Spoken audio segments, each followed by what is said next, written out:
Hi friends, ஒரு முக்கியமான இன்ஃபர்மேஷனை உங்கள் கூட ஷேர் பண்ணிக்கிறதுக்கு தான் இந்த வீடியோ. ஓம் சீசன் வித் லவ் அபி அக்காவை பற்றி எல்லாருக்கும் தெரிஞ்சிருக்கும். இவங்க ஒரு யூடியூபர் வித் இன்ஸ்டாவிலையும் ஃபேமஸாக இருக்காங்க. இந்த அக்காவோட கணவர் ஒரு 3 டேஸ்க்கு முன்னாடி காலமாயிட்டார்.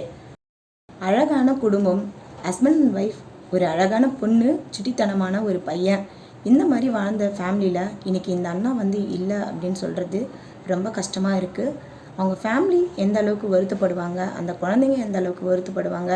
அபி அக்காவுக்கு கடவுள் தான் மனதைரியத்தை கொடுக்கணும். நல்லவங்களை தான் கடவுள் அதிகமாக சோதிப்பாரோ என்னமோ. இந்த நியூஸ் கேட்ட உடனே ரொம்பவே வருத்தமாக இருந்தது. நான் அவங்களோட சேனலை 1 இயராக ஃபாலோ பண்ணிகிட்ருக்கேன். அவங்களோட சப்ஸ்கிரைபர். அபி அக்கா கணவருக்கு என்ன நடந்ததுன்னு பார்க்கலாம். ஜனவரி மந்த்து 2025 ஒரு பார்ட்டிக்கு போயிருக்காரு அவங்க ஃப்ரெண்டுங்களோட. அங்கே போயிட்டு ஃபுட்டுலாம் சாப்பிடும்போது கொஞ்சம் சாஸ் அதிகமாகவே சாப்பிட்ருக்காரு. இவருக்கு புளிப்பு சாஸ்னால் ரொம்ப பிடிக்குமா. அந்த சாஸால் வந்த பிரச்சனை தான் இன்றைக்கி இந்த அளவுக்கு கொண்டு போயிருக்கு அப்படின்னு சொல்லணும். சாஸ் சாப்பிட்டதால் இவருக்கு ஜீரணமாக காணும். அது ஒரு மாதிரி ஸ்டொமக் பெயினாக வந்திருக்கு. அப்புறம் வாமிட் எடுத்திருக்காரு. அந்த வாமிட்டால் லங்ஸில் போய் கொஞ்சம் ப்ராப்ளம் ஆகிட்டுருக்கு. அபி அக்காவுக்கு தெரியாது இது லங்ஸில் ப்ராப்ளம் ஆகும் அப்படின்னு சொல்லிட்டு. அவங்களுக்கு அல்சர் மட்டும்தான் இருக்குது அப்படின்னு சொல்லிட்டு ட்ரீட்மெண்ட் பண்ணியிருக்காங்க. ஃபைனல் ஸ்டேஜில் தான் இவருக்கு லங்ஸில் பாதிப்பு இருக்குது. 2 லங்ஸும் போயிடுச்சு அப்படின்னு சொல்லிட்டு பெங்களூரில் ட்ரீட்மெண்ட் பார்த்துட்டு சென்னைக்கு இட்டுன்னு வந்தாங்க. இங்கேயும் நிறைய செலவு பண்ணி பார்த்துட்ருக்காங்க. நிறைய பேரோட ப்ரேயர்ஸ் நாங்களாமே அந்த வீடியோ பார்த்துட்டு ப்ரேயர் பண்ணோம். சர்ச்சில் கூட நான் ப்ரேயர் பண்ணேன், அண்ணாவுக்காக ஸ்பெஷலாக அவங்க மீண்டு வந்துடணும் அப்படின்னு சொல்லிட்டு.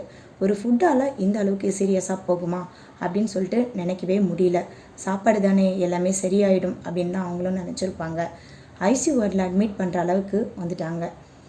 அழகான ஃபேமிலியில் இது போல் நடக்குது அப்படின்னா என்ன செய்யறதுனே தோணலை. அந்த அளவுக்கு கஷ்டமாக இருக்குது மனசுக்கு.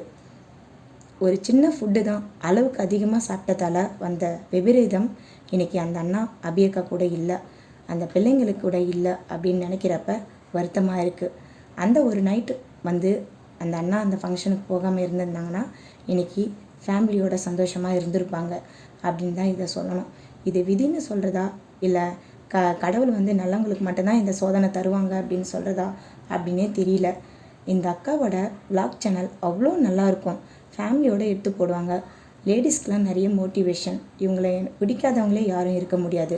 இவங்களோட ஸ்பீச்சு, இவங்களோட தன்மை எல்லாமே ரொம்ப சாஃப்டாக, ரொம்ப போல்டாக, சூப்பராக இருக்கும்.